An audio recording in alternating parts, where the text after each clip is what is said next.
Are we ready?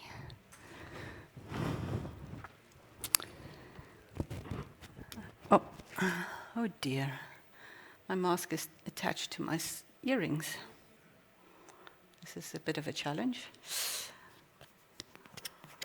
All right, so welcome back, everybody. I'm afraid we are over time already, but it cannot be helped. We haven't seen each other for such a long time. It's nice to be able to speak to somebody over coffee, even if it is with masks on. All right, so thank you very much for everybody that's back. I'm hoping everybody's back online. And thank you, everybody, for being back in the room. We are now on session 2. Hold on, I need my clicker. Here we go. We're now on session 2, but before we do that, I want to just remind you of the housekeeping rules. For the people in the room, again, just remember to keep the mask on when you're being asked questions. And for the people online, you can ask questions on Slido using the hashtag EMB Forum. And remember to include your name and organization and who the question is for. And remember that the forum is being recorded and will be made available online. So, getting back to session 2. We are now going to go into a bit of a session about what the European Marine Board has actually done so far for the Ocean Decade. And as Gilles mentioned earlier, we have been allocated as a implementing partner, so that's great. But even before that, we've been working, even before we were made an implementing partner, we've been working on the Ocean Decade for a while. So we are going to have 2 talks about some of the things that we've done, and the people in the room will see that we have a new policy document, a future science brief out on underwater noise.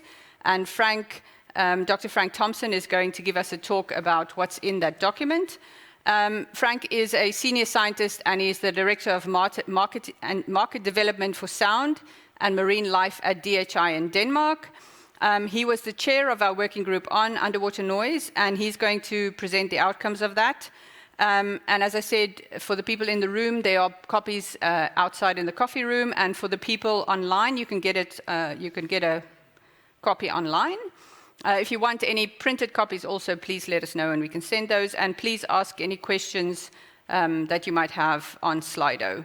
So, Frank, if you can turn on your camera and video, that'd be great. And I have my video actually on. There we go. You're there. Perfect. Hello, guys. Excellent. The floor is yours. Hello. Yeah, thank you very much, Sheila. Hello, everyone, and sorry for not being there in person. I will try to come up next time around. I'm going to talk today about the European Marine Board Expert Working Group on Underwater Noise and the Future Science Brief we just published. And I do that on behalf of the working group, really, and my co-chair, Sonia Mendes. Now I have to transport the slides. Yeah, next slide. Good. Underwater noise impacts have become an important issue worldwide. When I left university to do my PhD about 20 years ago, the issue of underwater noise impacts, and I was actually studying underwater noise impacts at that time, was really an issue among academics, hidden away in some labs. But this has changed in the last 20 years very rapidly. The issue has become quite an important issue worldwide, now addressed by OSPAR, for example, the European Commission, but also the United Nations, who had a special session 3 years ago on this topic. And this is so because underwater noise is really important for marine life. Sound is transported underwater much more efficient compared to air. So impact ranges or ranges of sound can be very, very large. And since man produces a variety of sound, the impacts of underwater noise on marine life can be quite profound. Now, we had objectives for this working group. I don't go into detail of the specific objectives here, but I would just outline the highlight objectives, the higher level objectives. Our task was really to provide an update on progress related to the topic since the 2008 EMB publication. That particular publication was quite influential in informing us about impacts at this stage in 2008 on marine mammals. Our second, but of course, I mean, there was a lot of development in the last 12 years on the topic, so it was time for an update. The second objective was to raise awareness of the current knowledge and research gaps.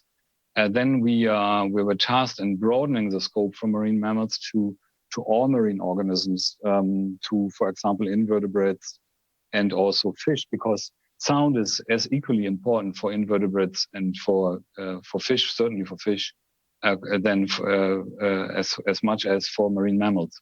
So we really were asked to broaden out to other taxa as well. And then, of course, the regulatory section, the management section, we were also asked to highlight the conflicts and solutions that exist relative to underwater noise. Now, I should mention here that our work was very timely because it answered really directly to the United Nations Decade of Ocean Science and Sustainable Development. It was clearly answering to two outcomes. I cannot read actually outcome 1 here on the screen, because the Zoom link is above it, hovering above it somehow. But you can see that, for example, outcome 1 was very much addressed, and then outcome 2, a healthy and resilient ocean where marine ecosystem understood, protected, restored, and managed, was also directly addressed in that report. There are also challenges that the United Nations Ocean Decade has put on us as a community. And they were also addressed. 3 of those were also addressed in our report. So it's a very relevant policy document that is also fitting well in the Decade of the Oceans, at the start of the decade, I should say. So it's extremely timely. Now the group, I call it the dream team, and I will explain in a second why it was a dream team. It was equally distributed among men and women, which I found very convenient to work with. People came from different specializations. There were regulators in the group, like my co-chair, Sonja Mendes, but there were also experts on fish and marine mammal biology and underwater acoustics. So we had a very, very nice mix of people from different disciplines that had complementary skill sets and knowledge. And the dream team, I should say, because we had to do all our work on a very tight timeline, but also remote. We were not able to meet any time during our proceedings because of COVID. And this is more difficult to proceed, as anyone knows, with a working group. So chapeau to the working group. It was really a dream team and a lot we accomplished. Now, here it is. I think you have seen that perhaps this is the cover page of the Future Science Brief. I should mention that our goal really with the really specific goal we had, besides these overarching goals I just mentioned, was to provide actions and future research topics. So really to address, what should be done in the next years on underwater noise. So suggest, for example, topics for future research, but also actions. So that was at the heart of that. So, and this is why we called this document not a report, but a science brief. Brief because it should be brief and easy to read, and then future science brief because it should outline the priority actions in the years to come.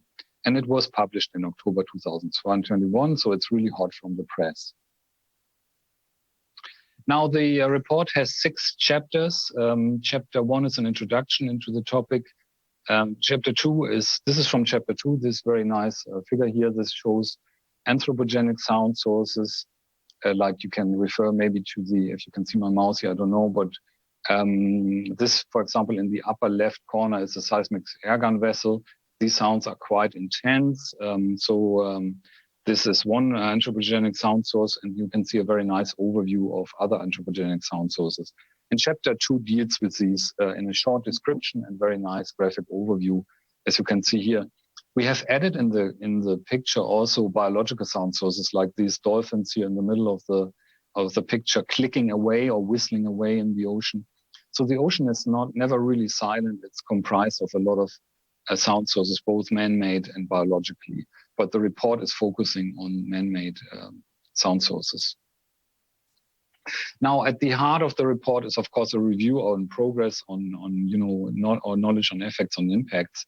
And we have divided this chapter into different impacts according to a scheme put forward by Richardson about 20 years ago. and then adapted by Tony Hawkins and Art Popper in 2016. Broadly, sound impacts can be categorized in terms of impacts, of course, and then based on the relative distance from the sound source location, which is relating to the dose, the sound intensity over time that the animals receive. So there can be masking starting on top of biological relevant signals like contact calls. And these masking impacts can be quite large range, many kilometers, for example, in some instances. There is a possibility of behavior response. Now, behavior response is very varied, from very subtle behavior responses to outright avoidance of large areas. And the ranges are between masking and behavior response are very variable, but they can overlap, and all these zones are overlapping. But the masking and behavior response ranges can be quite equal. There is also the possibility at even higher doses of impaired hearing in form of temporary threshold shift or permanent threshold shift. These are elevations of the hearing thresholds for certain frequencies, and even a permanent threshold shift doesn't mean that the animals cannot hear any longer. It does just mean that the animal will not hear in these frequencies as good as before. But they are here mentioned. Then at higher doses, there's the possibility of physical and physiological effects, stress effects and injury, for example. And there's also, of course, the possibility of death at very, very high exposure levels, usually very close to the sound source. So chapter 3 reviews these kind of our knowledge and focusing on progress from 2008 onwards on invertebrates, fish, and marine mammals working our way up the food chain. Now, this is something that is for the regulators and really interesting. That's chapter 4, international regulation and national regulations and other drivers. And we have made this very nice timeline of underwater noise and a history of underwater noise, so to say. And you can say that you can see immediately that before 2008, there was not very much activity in this sphere. But after 2008, the activity really kicked in. And this is partly due to the Marine Strategy Framework Directive, a very important policy framework, and the only worldwide policy framework that is actually addressing, the only policy framework in the world that is addressing underwater noise directly, with the 2 indicators, which I happen to also have played a role in the initial group. The initial group was publishing their report, the initial task group 11, and that's a key date in 2010. And then the Commission took these kind of suggestions that we had on board and formulated the indicators for impulsive and continuous underwater noise. Some other dates here. This is 2014, the first TG, the 2012, the TG Noise Group, the follow-up group convened. On a more international level, I should mention the work of the United Nations here. In 2018, there was a special session and there's a UN Secretary's General report on underwater noise, which is very informative in my view. And then we have also our group and the Future Science Brief published in 2021. So it's a very nice overview of what has been going on with an accompanied text that goes into a little bit more detail about management and regulation. I don't go into detail about the management measures that we have reviewed. Has been a lot happening here. I just want to mention one part of the chapter, and that's the emerging technologies and methods. For example, passive acoustic monitoring, here listening to whales, dolphins, and fishes, putting tags on them, or machines that measure underwater noise, has improved greatly over the last decade. So it gives us really an insight into the underwater world, which is otherwise hidden to us, and the reaction of, for example, marine mammals to underwater sound in very large scale and prominent research projects. Now, there's also, of course, drones that are used in research, and then animal movement models that we are, for example, at DHI developing. And animal movement models are important because they help us to analyze the movements of marine life in response to underwater sound and to model the impacts for example, for environmental impact assessment, but also for research projects. Now, at the heart of that, as I said, are the suggestions. We have 13 suggestions and hot research topics. So I will not mention all of them here. I will just pick some highlights. We have two overarching ones. The first one is develop international standards as applicable to all steps of the risk assessment framework. And this is extremely important because standards help us to compare studies with one another. I move the bar here to the low because I will be able to read it. So develop collaborative international standards applicable to all steps of the risk assessment framework is really important. As I said, there have been development of acoustical standards, but and also standards for example, measuring the behavior reaction of animals, but they are not internationally accepted and agreed yet. So there needs to be more work to enable to compare the different studies. A second priority is, of course, on monitoring and understanding baselines. And we have simply not enough data on the movements of marine life to establish very good baselines for the sound risk assessments in most areas of the world. And we can, of course, use monitoring in conjunction with dynamic habitat use models and movement models to understand these baselines better. Now, I just want to move forward to the next one. Yes, there are two suggestions when it comes to a lot of 10 suggestions or 7 suggestions when it comes to understanding impacts, and two highlights highlighted here.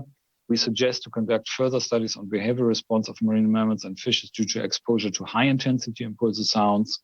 And this is an important question because we have the blue economy, of course, and for example, pile driving going on for offshore wind farms in the next decades to come on an unprecedented level. And we know that, for example, harbor porpoises react with avoidance behavior to this impact pile driving. So we have to understand it better to actually assess the risks.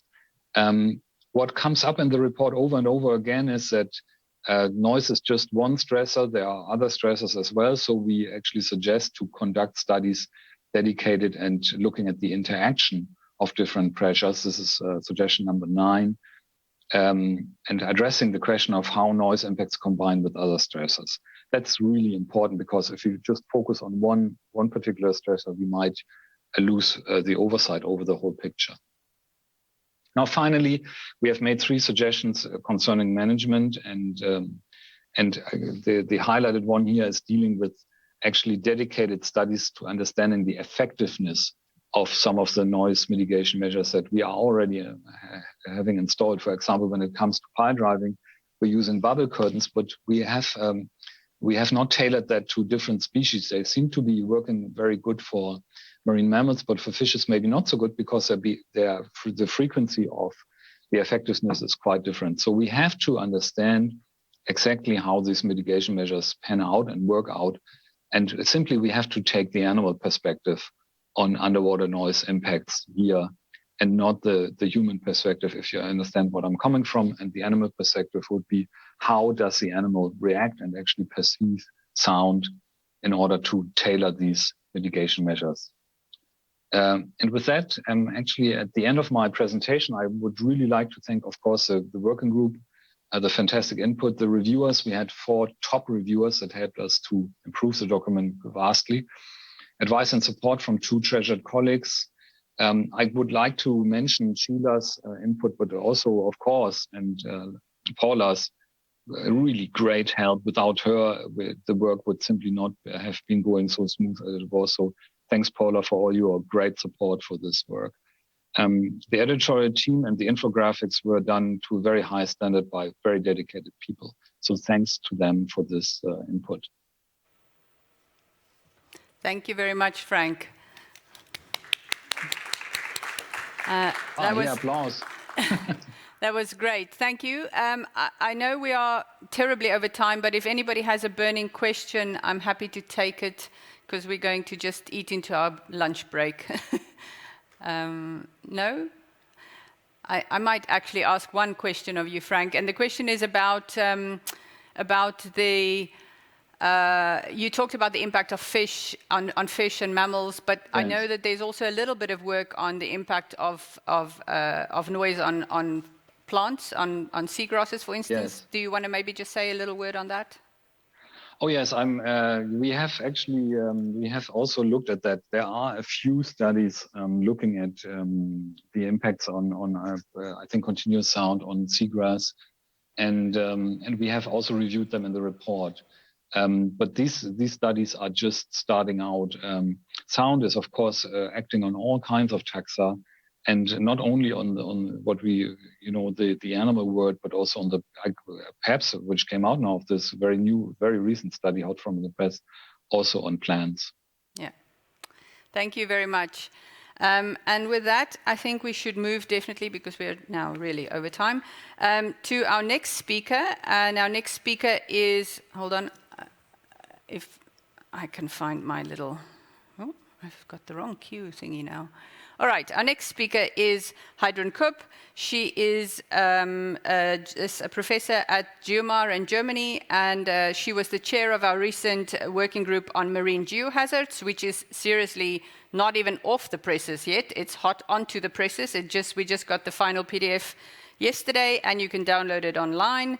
And she is going to join us online. I think she might be there. Oopsie, no. Oh, no, I don't. I can't go back. Oh, she is there. Perfect.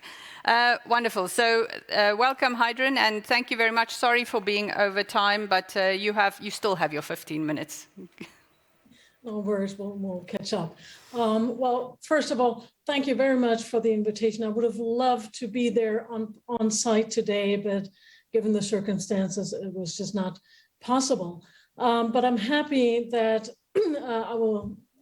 I was given the chance to talk about geohazards today, which is very timely because, as you've mentioned, the Marine Geohazards Position Paper is launched today. This document was drafted by an expert group on marine geohazards. And let me see if this is moving. Right. And this group brought together a number of scientists from different backgrounds under the editorial guidance, of course, of the European Marine Board. Now, our motivation for this work came from the fact that risk related to marine geohazards is increasing in Europe and around the globe. Risk, of course, is the product of a hazardous event, of our exposure and our vulnerability. Now, while hazards have not increased, our exposure and vulnerability certainly have. Given that we're moving into the offshore domain with blue economy, with our infrastructure, we're settling along the shorelines and so on. So we need to better prepare for hazardous events in Europe. Now, what type of hazards exactly are we talking about here, especially when we think about European seas? These include earthquakes, particularly along the southern margin of Europe, along the plate boundary between Africa and Eurasia, as you can see here. And I hope you're able to see my my mouse. I will turn this into a laser pointer that'll make it easier. So we have earthquakes along the plate margin between Africa and Eurasia, with focus sites, especially along the shores of the Mediterranean. Now, most people will think about, when they think about earthquakes in Europe, they really think about ancient hazards, historic catastrophes. But the largest natural disaster in Europe in terms of loss of life is only a bit over 100 years ago, and that was the Messina Calabria earthquake and tsunami, which left more than 80,000 people dead and 200,000 homeless. And even today, this region in southern Italy is still coping with the consequences of that disaster. Now, volcanoes also pose a threat, and even relatively small volcanic eruptions, like we're currently witnessing on La Palma on the Canary Islands, leave a big impact on a local and regional and national scale. Many volcanoes, again, are lined along the Eurasia-Africa boundary, for example, in southern Italy and in the Aegean, also on Iceland and in the Azores. These are associated to the plate boundary between North America and Europe.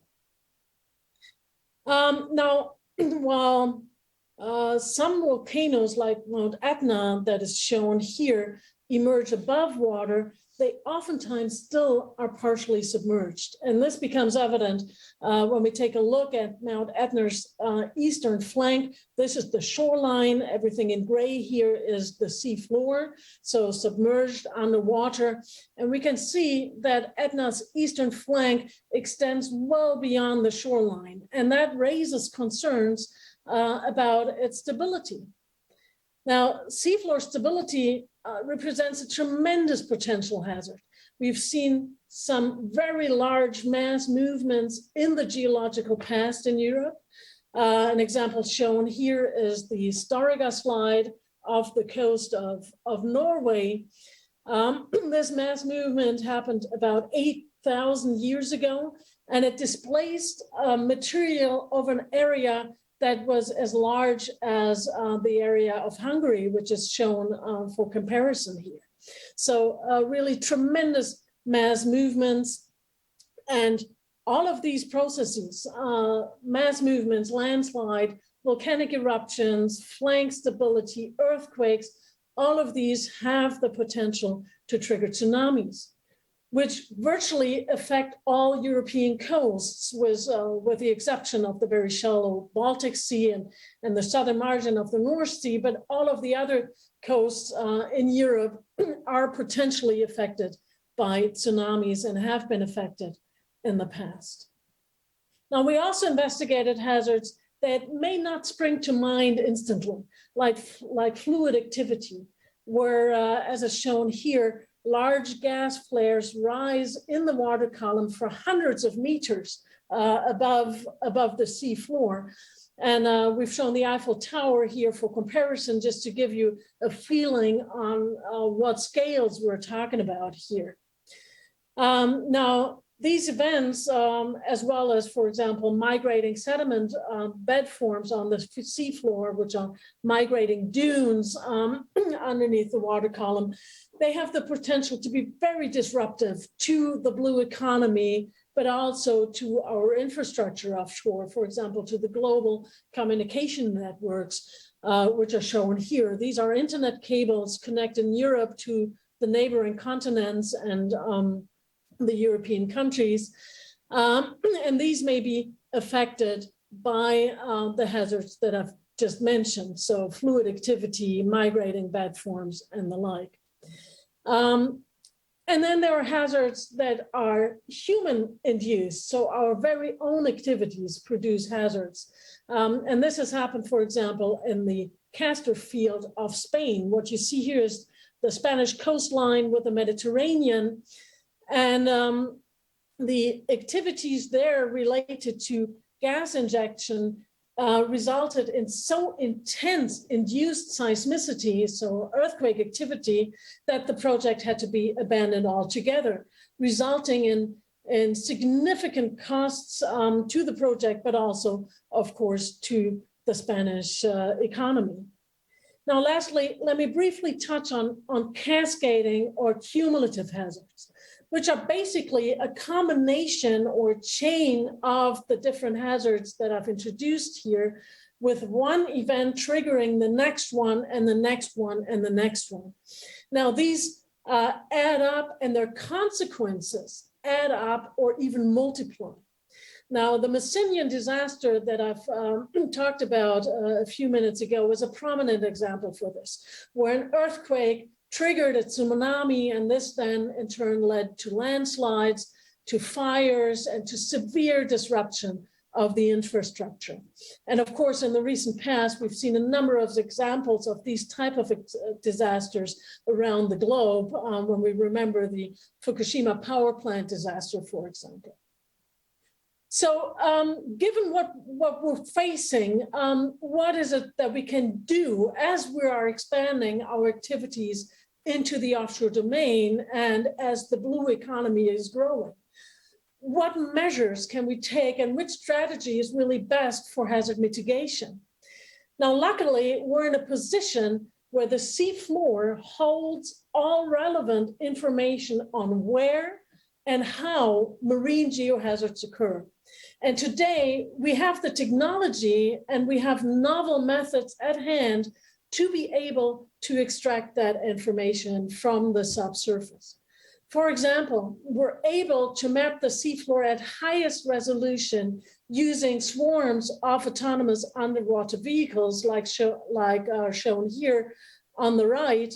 These are basically marine drones that fly or hover above the seafloor, and they're able to unveil active fault zones on the seafloor, as shown here on the left, where a seismogenic fault was mapped on the shore of Mount Etna at very high resolution.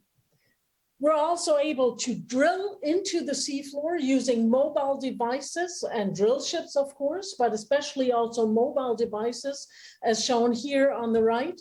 And we're able, with these instruments and with this infrastructure, to retrieve samples like the drill core shown on the left here. And then we're able to extract the physical properties of the seafloor material. So is this strong material that is able to generate earthquakes, or is this material weak and prone to instability, holding significant amounts of fluids? We're able to retrieve that information from the subsurface now with novel technology and novel instrumentation. And in addition, we're able to monitor processes in situ, not only on the seafloor with instrumentation and networks, as shown on the right here, that are sitting or installed on the seafloor. These are highly sophisticated instrument arrays that are usually have a connection to surface vehicles or also to our satellite networks. But we're also able to install sensors in the seafloor, as shown here on the left. And these monitoring networks are really key to early warning and to forecasting. And we can even exploit existing infrastructure for civilian dual use. And now here I'm coming back to the telecommunications cable networks that I've shown earlier, because these may be used simultaneously as a hyper large seafloor sensor network to detect, for example, earthquakes or tsunamis. So these cables can be converted into what are called smart sensors, and then maybe used simultaneously for telecommunications, but also for early warning and hazard forecasting. So what specific recommendations do we have? These are twofold. The first set focusing on policy implementation, and the second on scientific research. Let me start by introducing you to the recommendations that we have that regard hazard implementation and policies in order to advance mitigation. We recommend to include marine hazards in risk mitigation strategy on all levels, really from local to regional to national and international. We need to increase awareness among public authorities, awareness of marine geohazards among public authorities and communities. The lessons that we've painfully learned from previous experiences, be it Messina, be it events that happened in the recent past, these lessons may not be forgotten, and we need to build on that experience in order to be better prepared. And we also need to gain a thorough understanding of the potential impacts on coastal communities and on offshore infrastructure. And this may be achieved through modeling and will put us in a position to decisively prepare for upcoming events. Now, regarding our capabilities to further our understanding of the occurrence, the generation, and the distribution of marine geohazards, we need to harvest the entire suite of seafloor information through a census of geohazard features in the European seas, for example, through mapping the seafloor at high resolution.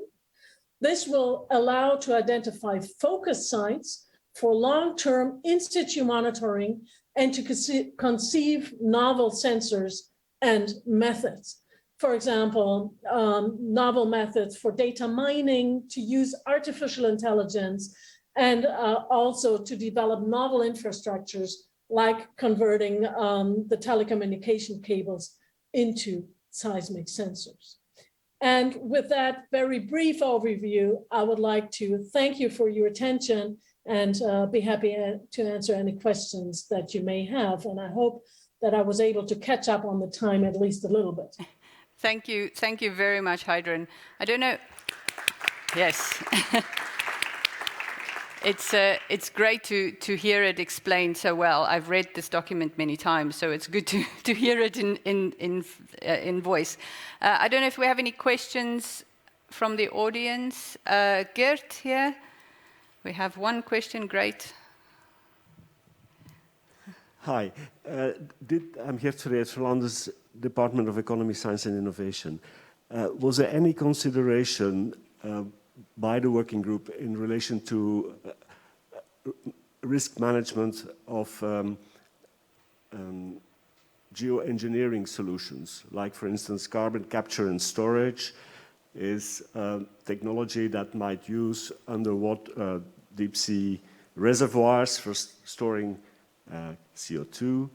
Have you given any consideration whether the policy risk management framework is sufficiently strong to handle these geoengineering solutions that might develop in the future? Did you get that, Heidrun? We're really focusing on marine geohazards, so hazards that are triggered by natural processes. And while we were also considering human-induced geohazards, CO2 storage, or CCS, really as a whole different ballgame. But of course, as an expert group, we would endorse solutions, for example, to do carbon capture and storage in oceanic basalt. So turning that into rocks in order to make storage over long geological timescales safe. All right. If we don't have any other questions, I'm going to cut it there because we are terribly over time. Thank you so very much, Heidrun, for all of your hard work, and to the whole working group who's done a great job there. And I will now leave it to, I'm going to go to the next slide. I think, there we go. We have now, Gilles our chair, is going to come and introduce launch our new Ocean Decade program, and I'm going to leave it for him to explain what it's all about. Thank you.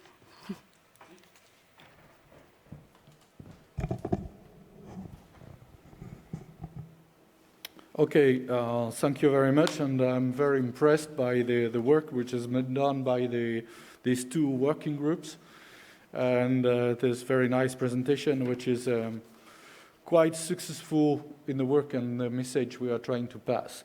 So coming back to our activities, and especially to what we are doing to support the Ocean Decades at the European Marine Board level, I would like to just inform you that we have decided by the members and the EMB plenary meetings, so that we will give an additional finance support to the Ocean Decades, and this will be done in a project which is an artist in residence program. This is new, and we are launching it, and the idea is that we should be able to reach everyone. That was a question, and that should also be for everyone. Remember what we have said this morning with these European Marine Board Young Ambassadors, and the question has been asked, how we reach the people, how we talk to the people, and how the people can understand what we are doing and the importance of the ocean. And this is something very important, which is also understood at the European Commission level, especially in the mission when they want to reach the citizens and want to reach the people that understand that. So I think this is an important way. So we will try to have this program, which is called Embracing the Oceans, and this especially using art, maybe art to talk to that. We talk about documentary, we talk about media, and I will just amuse this time, sorry about that, to maybe come back to what we say. We have to take care, you know, we're talking about the fake news and the way that how the people are also informing in a bad way the people. I remember when I was a scientist, there is a song in France where, quand j'étais chanteur, but it was a chercheur. When I was a scientist, we already warned the policy guys that there were a change in the climate. But at that time in France, we had a very important minister of research who was a geophysicist, a geochemist, and he said that the climate change was nothing, that the sun was changing and so on. And it was very difficult to come back to that. So it's very difficult to pass a message, and the gap between the science and the policy is very huge, even if we are facing it, because for the climate change, for instance, there is visibility of what we have predicted in the past. So I think we have to find a way, and probably for this decade, to find a way to communicate. And for this decade, why not using art, and especially art in residence?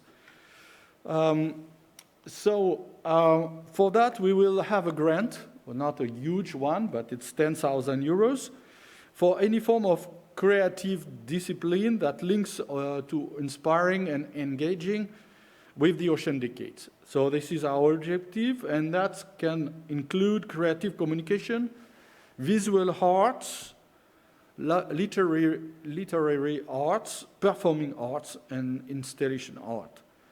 And we will give 1 year to produce the output, and we want to have a wide engagement in communication. It's what I've said there.